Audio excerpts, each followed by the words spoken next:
Women have the power to transform this world.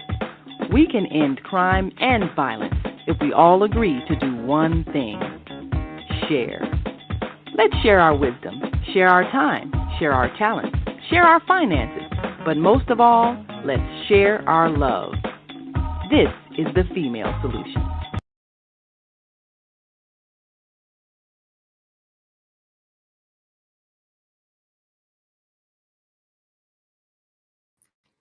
Well, great afternoon. I'm Naima Latif, and you're watching the Female Solution Global Radio TV show. And we have had the opportunity and the honor to be present at the Rainbow Push National Convention.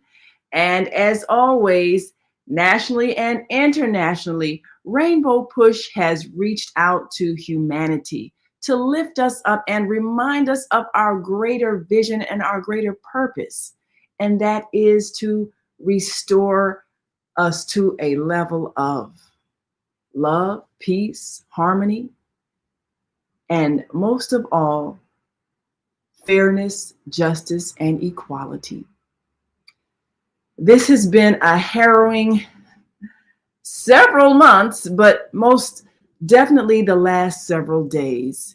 The nation has been upset at visions of what we have seen in terms of the attacks on protesters, those who are raising their voices and using their marching feet to speak out against what is seen as inhumane treatment of people who have simply immigrated to another place in hopes of a better life.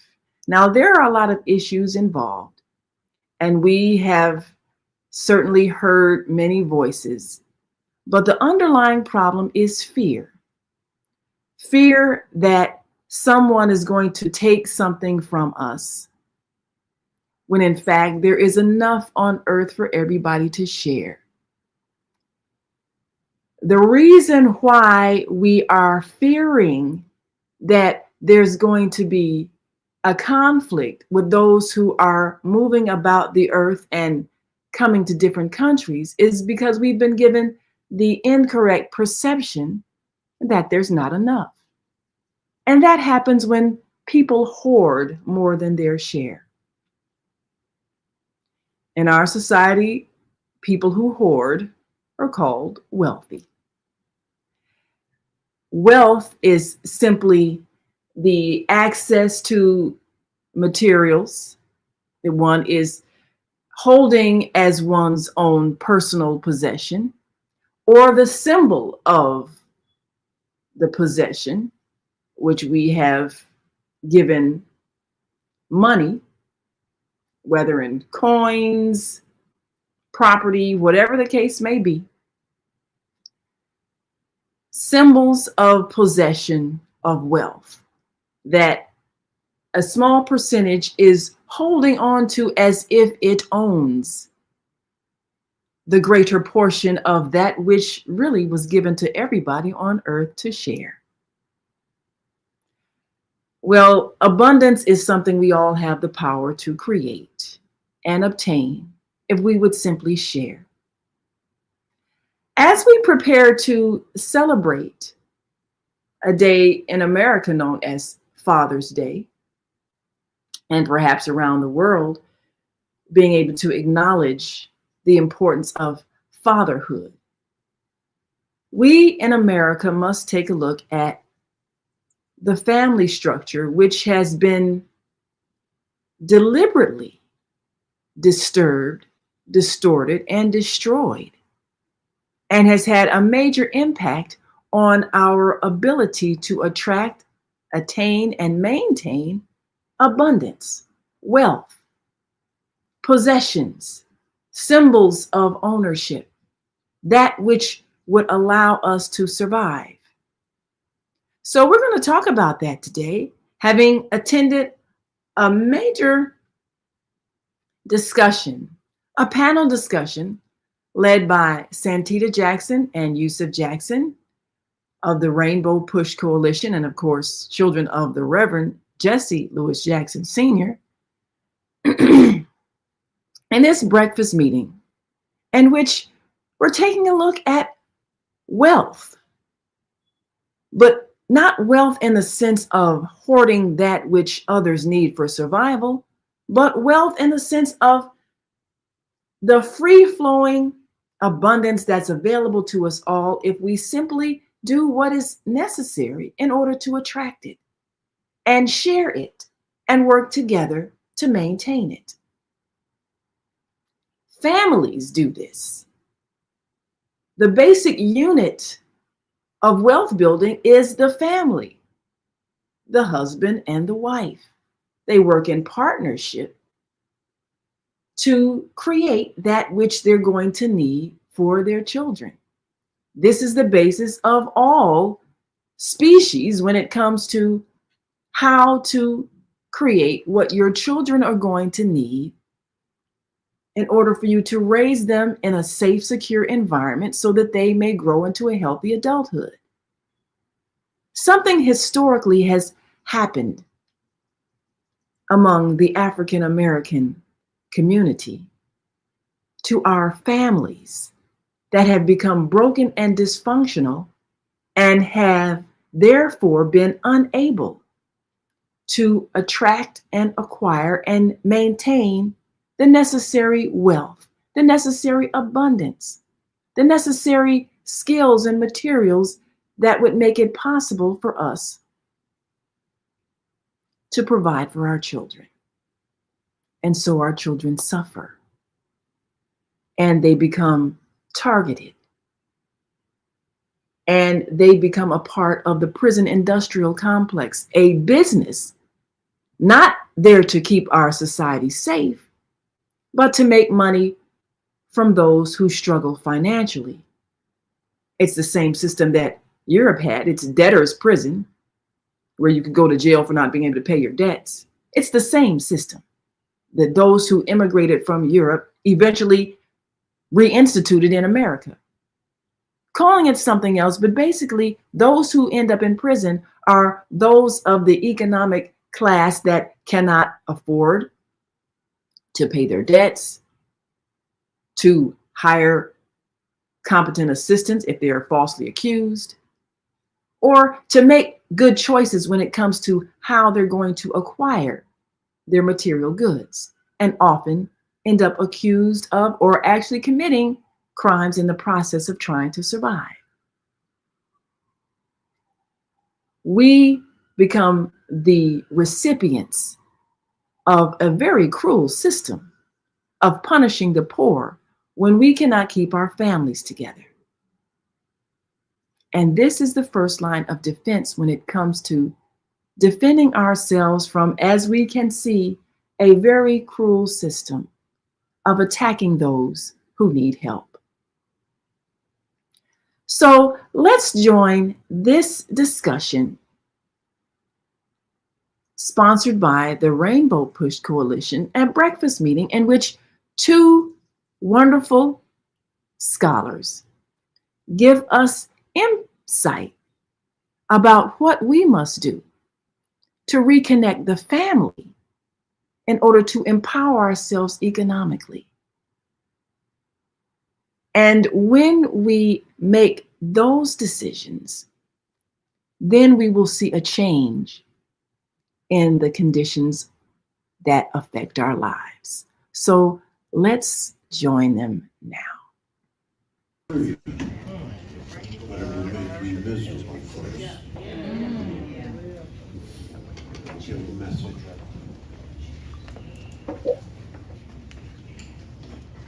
White folks are planning for 3 generations. We're planning to 79. Wow. Wow. There are 5 critical issues in our culture for the next 2 generations to deal with. I don't know if I'll be around that long. I just celebrated my 80th birthday a couple of weeks ago.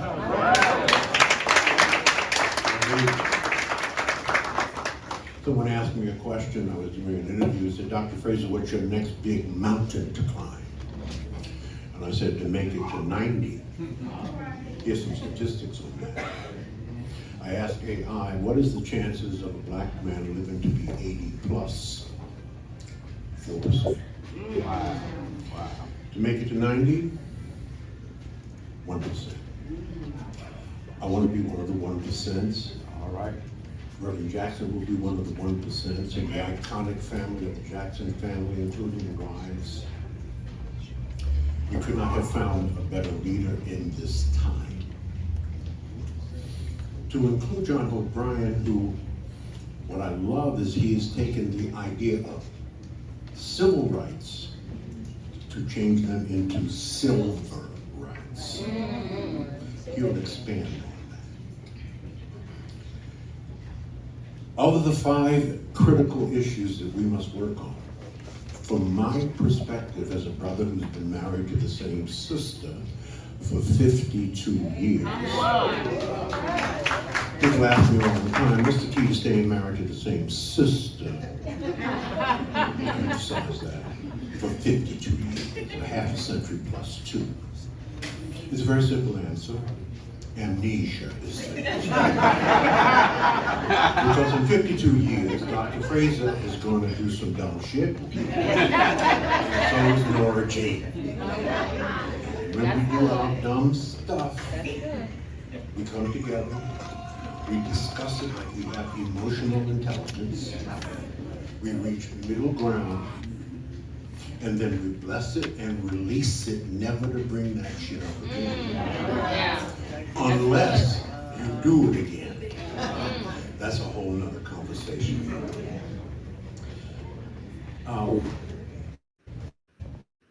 My book, it'll be out in, I hope by the end of the year. I've been working on it for 3.5 years, The Existential Crisis of the Black Family, A Path to Resurrection. Yeah. Think about it. And I'll expand on it later in the conversation.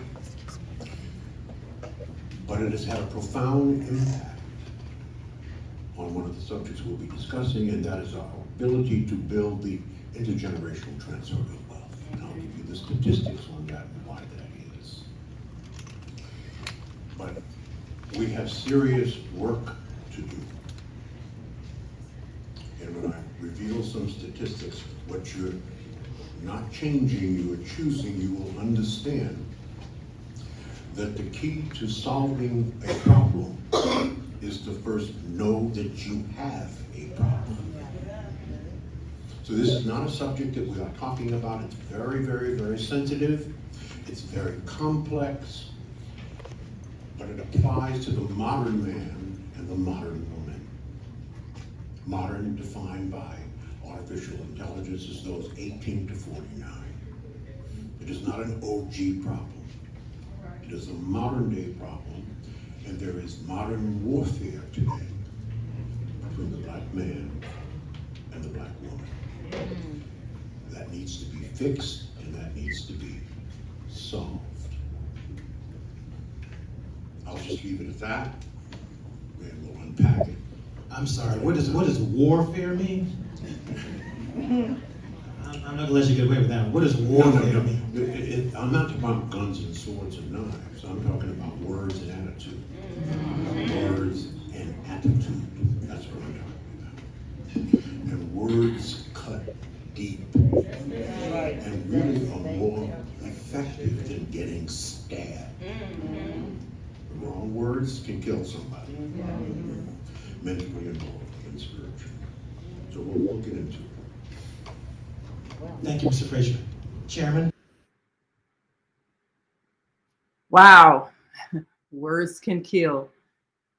A lot of times when it comes to our relationships, it's the words we say to each other that kill the love. And we can't maintain love between us.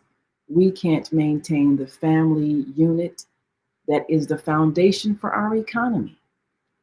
And so we become the broken pieces that our children must then struggle to navigate through.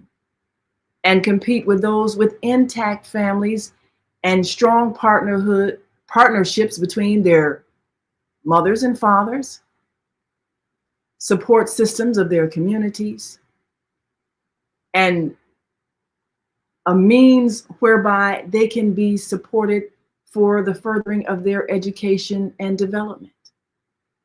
We're missing that when many of our families, often headed by single mothers, are full of stress because one person trying to do the job of two people, it just doesn't work. Somewhere something is lost because you need the support. And when fathers are in the home, it makes a difference. We're going to take a quick break and come right back with more from this event at Rainbow Push. We'll be right back after this quick break. We want you to stick and stay. Don't stray away. We'll be back in a moment as we greet our global family joining us from all around the world. We'll be right back. So stay with us.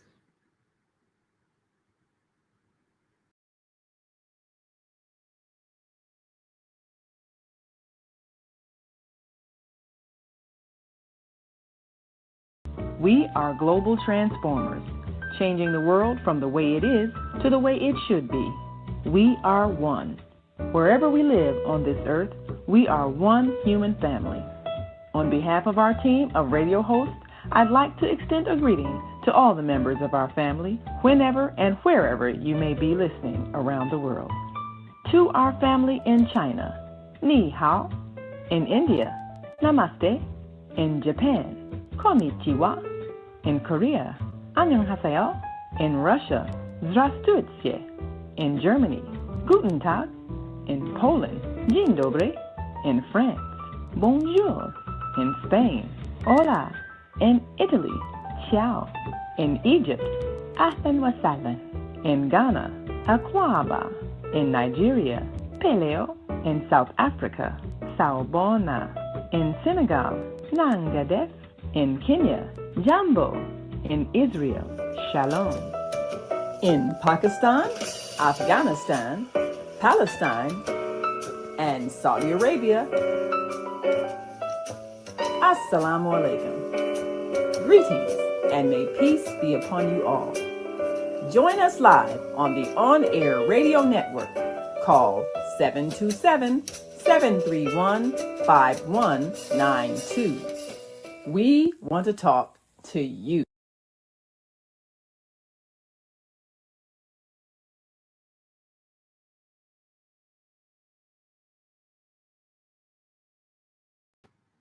Yes, we do want to talk to you, and we want you to talk to us too.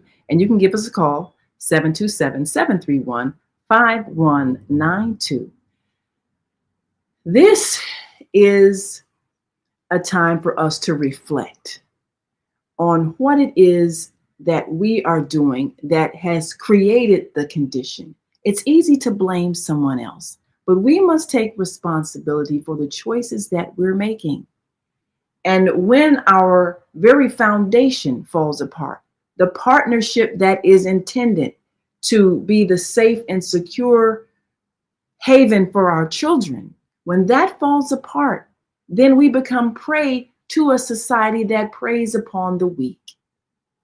We can be strong when our mothers work with our fathers to provide for the children that have the capacity to develop and create all that they need in the society in which they were born.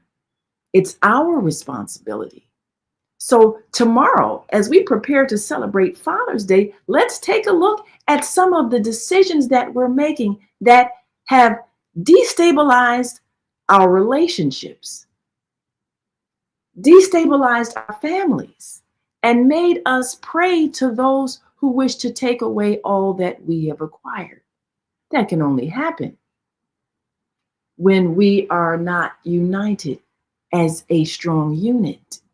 So let's continue this discussion And as always, we appreciate you, and you can write in your comments and we'll acknowledge your thoughts as we continue with this conversation at the Rainbow Push Convention, this breakfast empowering those who have lifted their voices in order to give us some knowledge.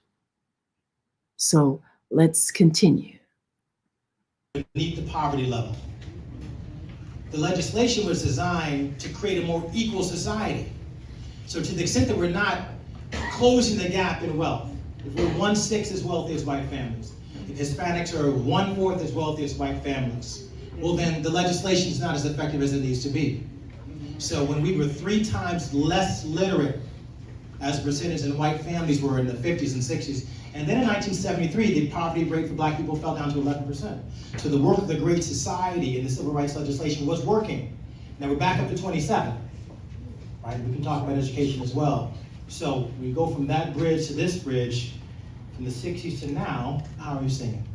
Excuse me, and if I can add to this, the Institute for Policy Studies projects that African Americans will have negative wealth by 2053. So you see the arc. You guys don't need me to speak. Just keep doing that. I'm glad I asked what the question was so that the audience could hear your very articulate summation of what got us here and where we were, which just underscores why you're next. And by the way, I'm here because of my respect for Dr. Reverend Ambassador. People don't know he's an ambassador for Africa, the entire continent.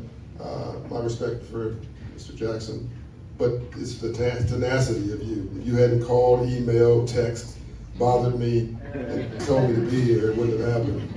So your management ability was important to get me here, and it's important to get the organization where it's going. So PhDs are good, PhDs are better.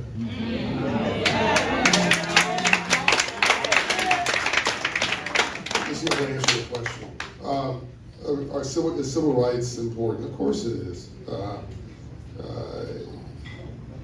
Civil rights was not just an era or a movement, and by the way, my mentor, Ambassador Andrew Young, sends his best. I just talked to him this morning on the way here, 93 years young. Wow. He's sitting there contemplating whether he's going to get knee surgery or not at 93.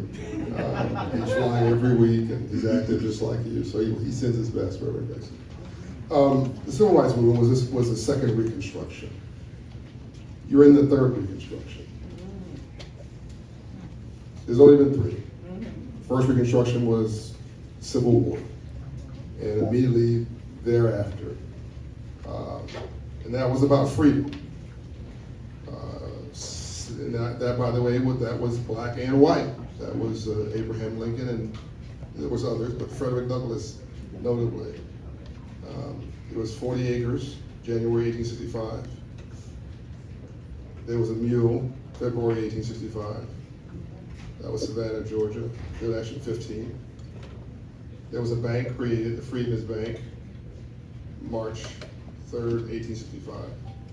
Then Lincoln promised blacks the right to vote, and Booth said that was a bridge too far, he'd never give another speech.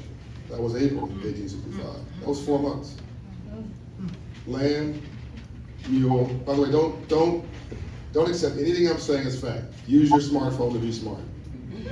Do your own research. You can do it in real time while I'm talking. Can't make this up. Land, mule, machinery, banking, finance, financial literacy, essentially 1865, because it was chartered to teach free slaves about money in the Freedmen's Bank, and then the right to vote. Again, assassination, April. 4 months. And if that had succeeded all the way to the end, I call that the Black Jewish business model. Some of you will catch that later. So I can call it now, I don't know. But by the way, that's what we're missing. we do need a Black Jewish business model, Black Jewish business plan. I'll come back to that. And we need to be non-emotional, by the way. We're too personal. We take stuff way too personal. It don't really matter what you feel about what I'm saying. It either works or it doesn't. Because what we've been doing, as far as beyond just civil rights, has not worked. Because our net worth by 2053 actually will be zero if we don't do anything. This is before this administration. This is not, you can't blame this on this administration. This was way over before this administration. The net worth of all Black people, not poor people, was scheduled to be, if we do nothing else, zero. So after, go ahead. Why? I'm trying to get there. So Reconstruction typically gets interrupted in the first couple, 3 years, by the way, because it's just too much for the system and there's pushback. So what happened after the first one? Within 2 years, you had pushback, and literally they gave the land back to the people who owned it before, the former slave owners, former plantation owners. You fast forward now to the second Reconstruction, which is the leaders of the Civil Rights Movement, and they're as important as the framers of the Constitution. Yes. I mean, this is Adams and George. I mean, this is all of the heroes and sheroes of the creation of this country. They just happen to be Black. The second Reconstruction was about access, and you needed the government for that. And in 1952, America was 90% Caucasian. Let that sink in for a minute. The whole country was 90% white. So what they did in the Civil Rights Movement was nothing short of extraordinary. Basically a moral calling to get the country to do the right thing. But that was about access. And access to jobs, access to the polling booth, access to facilities, broadband, access to education. But we cashed a check, we didn't learn to write it.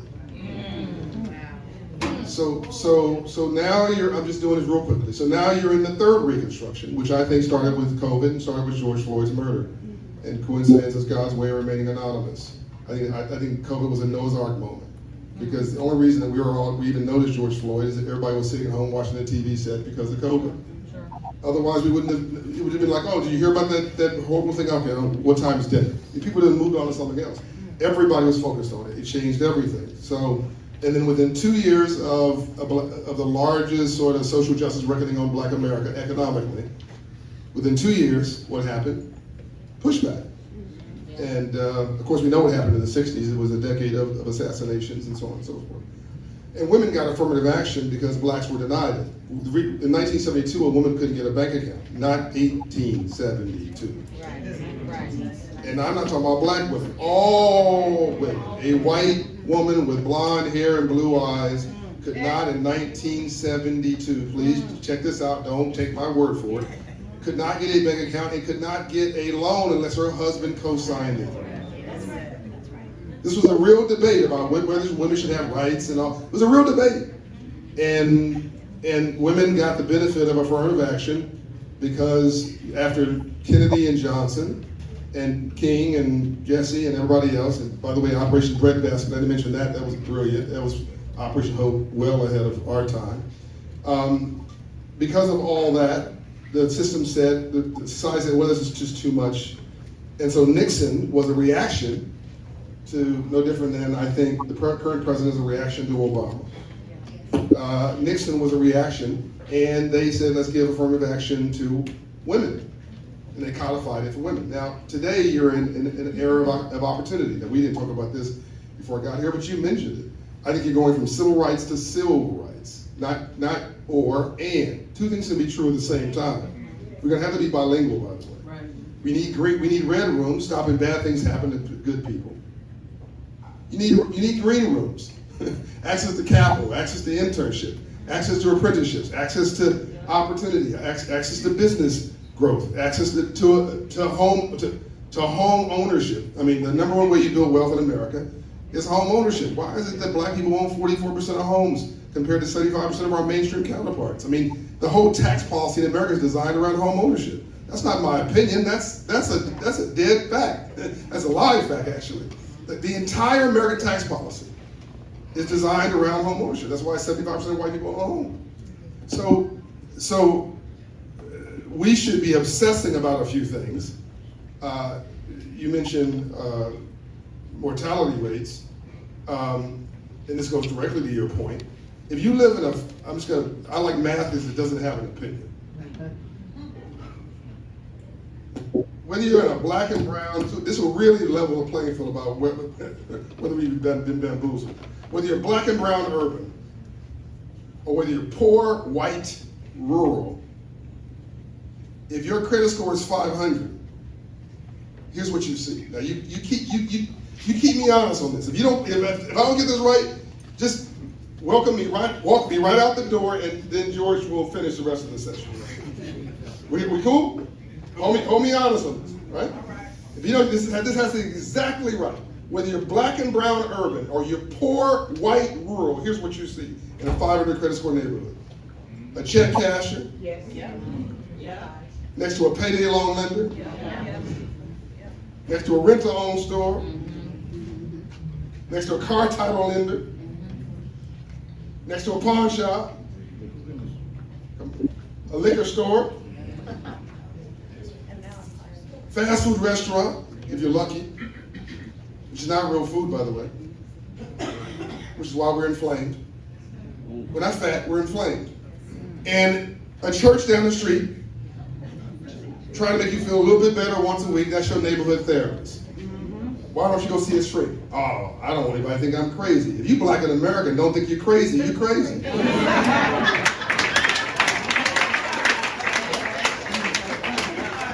Now, we praise differently. Black folks, we hoop and holler because we're emotional. We're from Africa. White folks, they're quiet. They still go into church, and by the way, we riot loudly. We riot in the streets. They riot in the ballot box.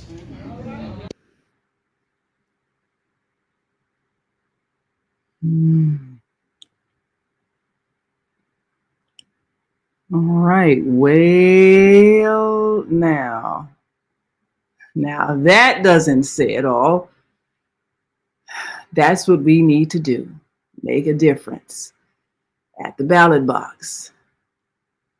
Like those who have seized power over their own communities. We're going to take a quick break.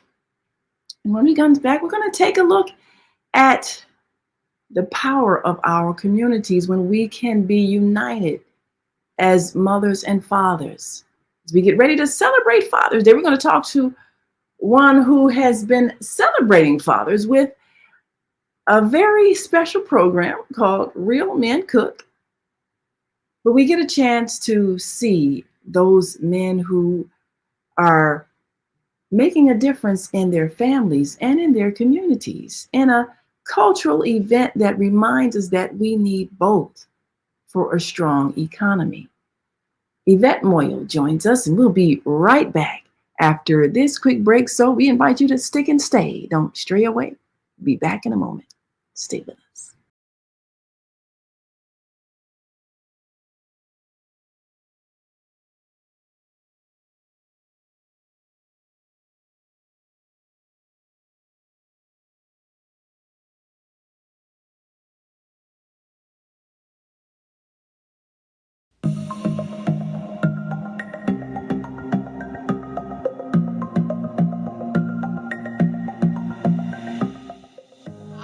I'm Barbara. I'm Cheryl. And I'm Naima. We're three Black moms. And in case you didn't notice the resemblance, we're also three sisters. We're going to be coming to you every week, sharing our successes and our mistakes as we navigate our lives as moms, wives, sisters, daughters, and of course, Black women in today's world. We'll talk about it all. Race, politics, religion, economics, culture, and we'll take a look at everything from whether or not to use corporal punishment to how do you teach your children about sex. Look for our upcoming book, Growing Up Charles. It's a personal story about our lives growing up in Maple Park on Chicago's South Side. I'm Barbara. I'm Cheryl. And I'm Naima. We're three Black moms. Follow us on Facebook and subscribe to our YouTube channel, Three Black Moms.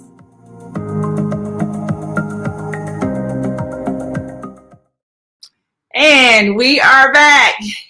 And you are watching the Female Solution Global Radio TV show. I'm Naima Latif, and joining us is the Yvette Moyo. Definitely one whom you should know, founder of Real Men Cook and publisher of a fabulous publication that you can pick up and read all about the South Shore area and the South Side, and owner of The Quarry, a building that houses so many exciting events that enrich and uplift our community. And of course, she's attending the Rainbow Push Convention there on the South Side of Chicago. We had a fabulous address by Mayor Brandon Johnson and many others. But Yvette Moyo, I want to thank you for joining us today on the Female Solution Global Radio TV show. Thank you for having me. It's such an honor and pleasure, Naima. You're doing such a great job, and wonderful to meet your three sisters often on this show. Yes, yes. Well, you know, you've been out there for a while lifting up the family with an event that happens every year, Father's Day, Real Men Cook, which I think not only gives prominent men and even some unknown men an opportunity to interact with the community with a necessary skill, but to also remind us of the need for balance in our families so that we can have economic balance. And often it's our men who don't get the proper recognition for what they do and what they must do in the upholding of the family.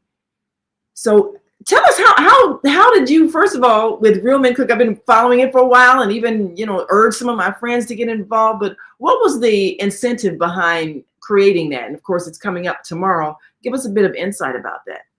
It was actually our blended family. I got married and I always wanted a big family, and I had one son and felt like, wow, that's all that I'm going to do. And had such a mothering spirit. And so I fell in love, got married, and had a big blended family. And so what we thought about for the children of the family is, what will they do on Father's Day? Will they feel less than because their biological father was not in the home? Or what could we do to empathize with other children who don't have the dad in the home, but are blessed by the dad's presence, however that shows up? No matter what the configuration of the family, how could we make sure that we're acknowledging everyone, all the children of the world, and all the men who may not have the opportunity to be in the same household with their children, but have the same obligation to their children to stay connected? And what better than, when we were early in our marriage, I found that my husband at the time was um, eager to cook for his children who lived out of town when they came in town and stayed with us all summer and every holiday.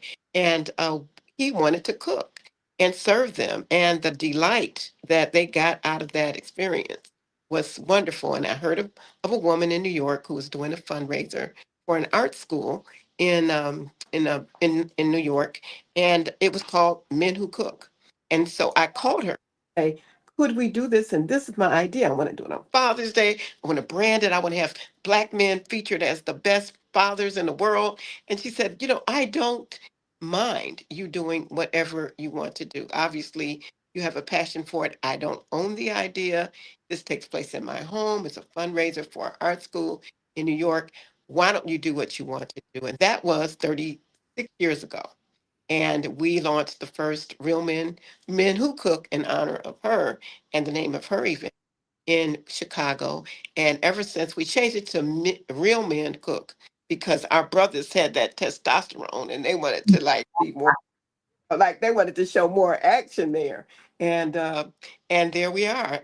That's what we've been doing for the last 36 years. as of tomorrow, Father's Day. Yes, well, it's been highly successful, and a lot of men look forward to getting involved with this.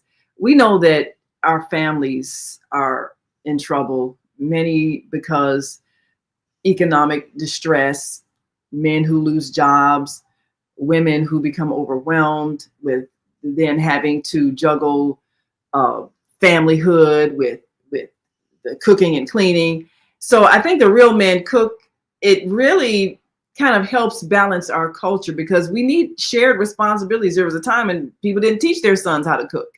So there's a problem if you're the breadwinner and then suddenly you can't work, but then you sit at home all day and wait for your wife who's working to come home and cook the meal. That's a problem. Eventually she's going to get angry.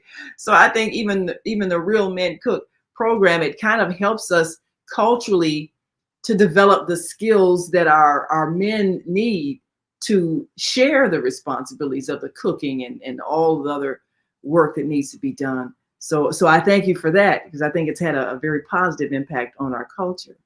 You're absolutely right, and you're welcome. Actually, that is probably, what we have come to say after the first event is that people come for the food, for the food, the fun, the music, and they leave fed. Their souls and hearts and their spirits are fed by seeing the truth about our men. That many men serve unconditionally without any expectation for reward. Many men step up to the plate. If it's cereal in the morning, that's a bonding to be with those children.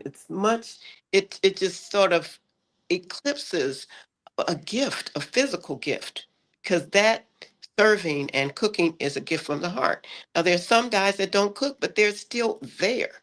And we're honoring all of that.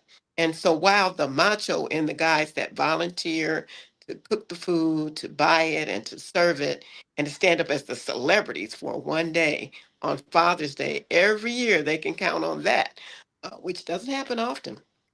In addition to that, the men who attend get a chance to get acknowledged throughout the event for being there, for the possibility of what they can be in the future, and the hopes and dreams of their children. That's fabulous. Now, for those who are in and around the Chicagoland area, when and where is the Real Men Cook event going to be held tomorrow? Excuse me. That event takes place at the Quarry, which is between Yates and Phillips. Mhm. Excuse It's on the east side. For those who are familiar with Chicago, that's the east side of Chicago, on 75th Street, which is a business district, Yes. and that's that's a building that you have been managing for the past several years, which gives us an opportunity to hold events there and also interact in a way that helps to enhance the economics in the southeast side of Chicago. So that's a critical point as well. That's Economics is such a big part of what we need to generate in order to address many of the issues in our families. Yes, in fact, the event is a fundraiser. In the Mm. past 25 years, the funds were raised for other organizations, and we raised more than $1 million that we gave away or that was raised through ticket sales, and we allowed those organizations to keep. We did that in probably the first 10 or 15. The Mm. economy changed drastically. The social economic conditions changed drastically. And so we brought property. We bought the quarry in South Shore after volunteering for a couple who really had a vision for the quarry to be a place where you think rocks and we turn them into diamonds, and that's what we say to our children.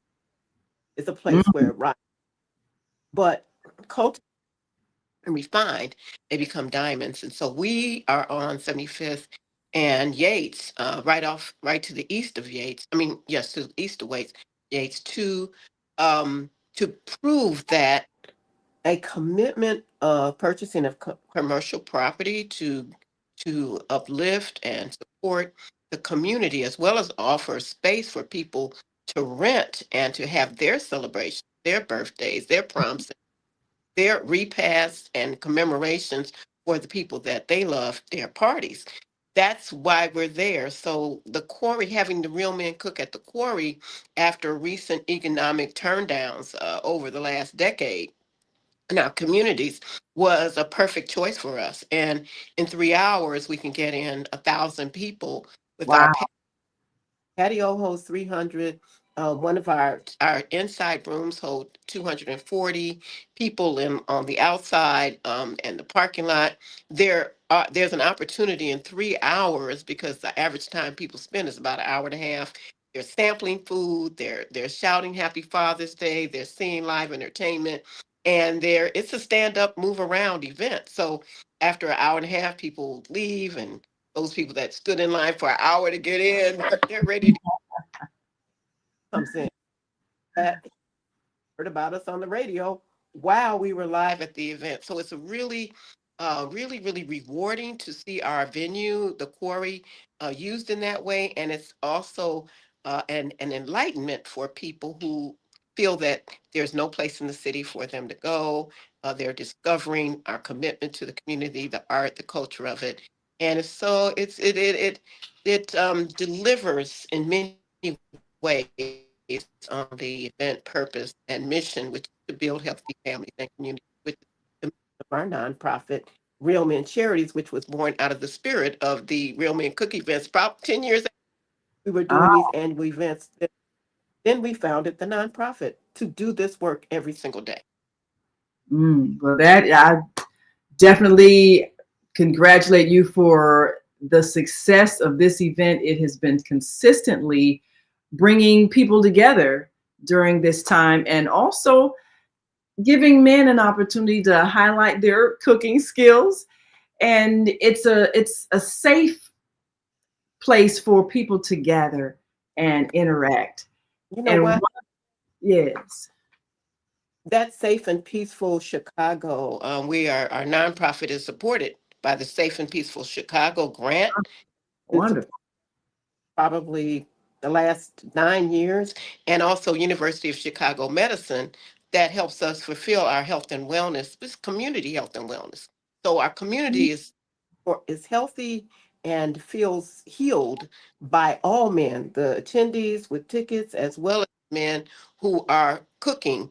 All men feel appreciated and seen at our events. And we Mm. in our magazine too, which is also published by uh, Yes. Southside Drive, and on the Yes. Side Drive. Yes. Very wonderful magazine. And of course, you've got many of the people who make things happen in Chicago. This is particular. the latest edition, the June edition. Yes, that is Michael Damani, who's on the cover, who's a blues musician that had a regular set at the Quarry for many years, and he's going on to do great things in the city, at the Blues Fest, or he's going to be at the Jazz Fest, I think. And then his father, who is the a principal in the Obama Foundation, and who met Michelle and Barack at the law offices, where he ended up coming and telling them that he wanted to be a lawyer. And these many years, he went to the White House with them, and Wow. now Chicago with the he grew up in Chatham.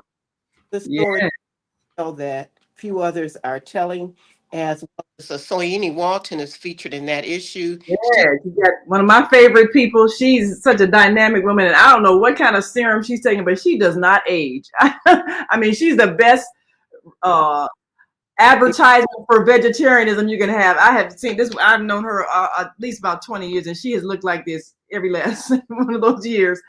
So yeah, she's definitely a educator. Yes, and here's the thing, why our magazine is so different. It's called Southside Drive Guide to the Good Life Chicago.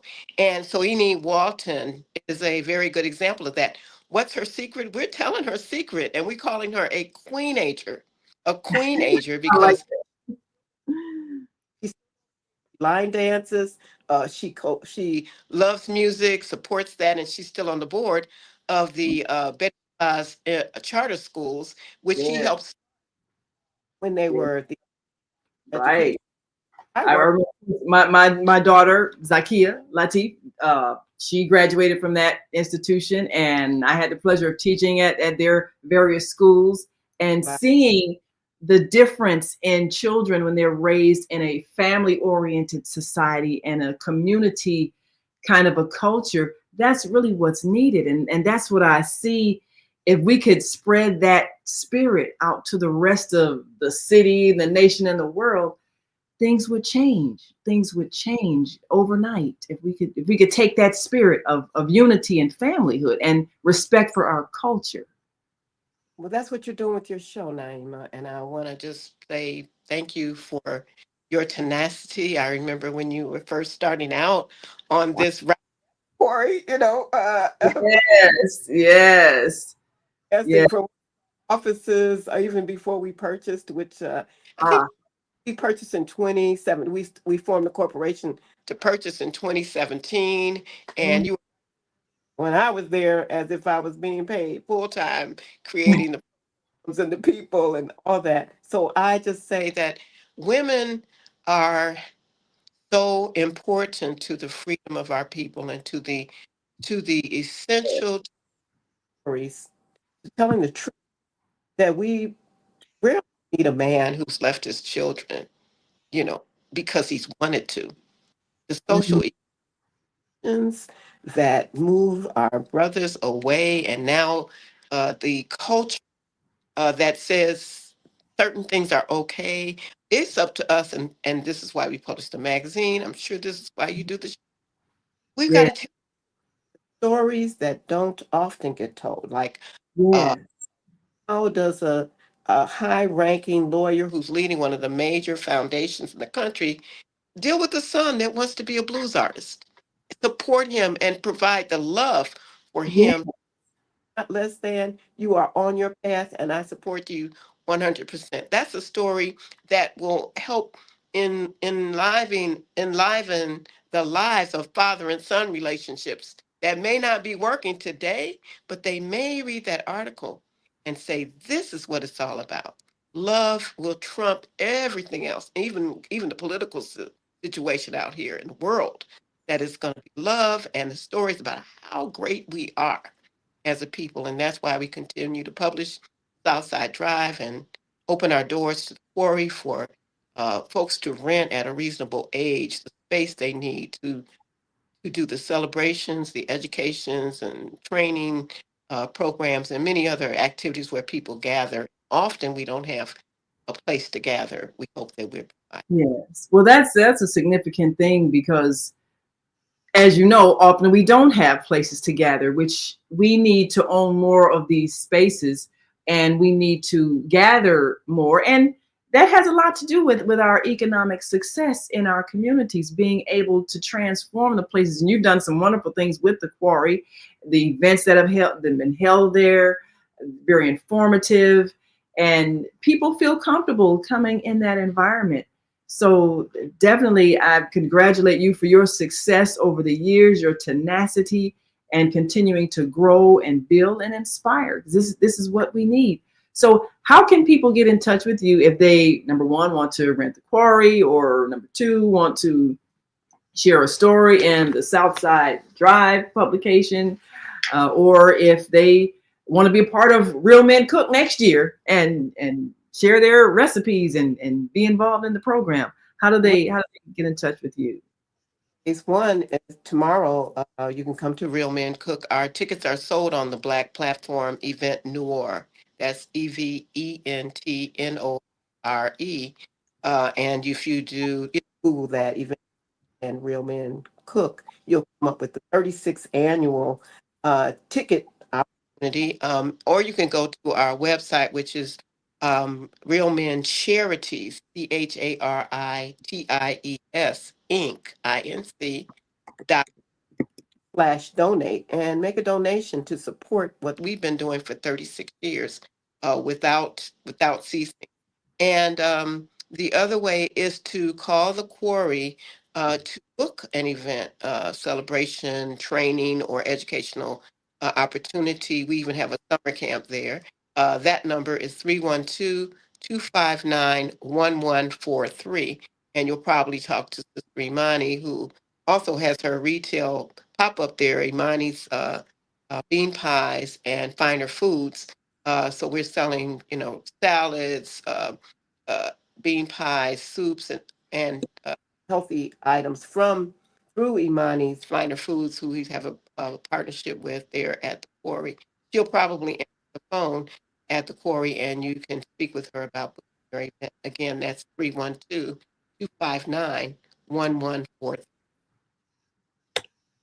Ah, yes.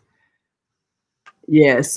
We've matter of fact, we've talked to Imani and had a chance to buy her bean pies on a regular basis. I think we had a uh, even allowed our audience to win a bean pie when they called in. But yes, that is uh, an opportunity for many of us to get a good, healthy dessert, as well as, to meet somebody as an entrepreneur who has had the tenacity to get space from you in a very uplifting environment, and to do an excellent job in producing something for the community. Now, I want to make sure I put this contact information on the screen. I do believe we've got, let's see, the quarry at 312-259 1143. 143. Okay, all right. Yes, we want to make sure we add that and give our, and then of course there's Real Men Charities Inc. Was that .com? .org. .org? .org. Oh, .org. Uh, And that was at like I slash. can't /donate. DONATE. So that's REALMENCHRISTINC.org/donate. And you'll be able to put that up on your screen. But that is way a lot of people, when you like something and you like the spirit of it, but you wish you could be there and you can't. $5, $10, $100, $36 for our 36 years, $350 for whatever you want to say to bless us and thank us for our work. We greatly appreciate it. And that goes to directly to the nonprofit Real Men Charity. Yes, I see you. So Very that's good. realmancharities.org/donate. And then, of course, to call Yvette Moyo and perhaps book the quarry for an event, you can call that number on the screen, which is 312 259-1143.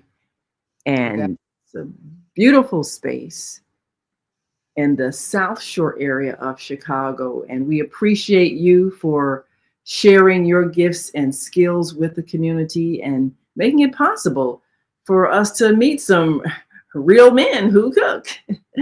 Definitely. So tomorrow, then give us the address and time that event starts. The time is 3 p.m. to 6 p.m. It's a quick Father's Day gift for the entire family. Even single moms bring their children to observe how men serve. It's a great visual example. Be what you can't see. So Yeah. mom, think you're not doing anything on Father's Day? The best thing you can do is grab your children and bring them out. Answer the questions they might have about fatherhood and let them know this is about fatherhood, fathers and father figures, people that stand in the gap, men that are coaches and neighbors and uncles and your sons and your brothers who stand in the gap so those children can grow up to be healthy and happy and secure. So there's Mm. something for everyone. There's a purpose and a meaning and joy here on Father's Day for everyone at Real Men Cook. All right. Well, thank you for all you do. We appreciate you. We've been at the Rainbow Push International Convention for this year, getting some inspiration and motivation so that we can continue the work that we're doing to make a difference in this world. And thank you for doing your part, Yvette Moyo. Thank you so much. And we will be back tomorrow. So join us here on the Female Solution Global Radio TV show. And until that time, continue to shine your light.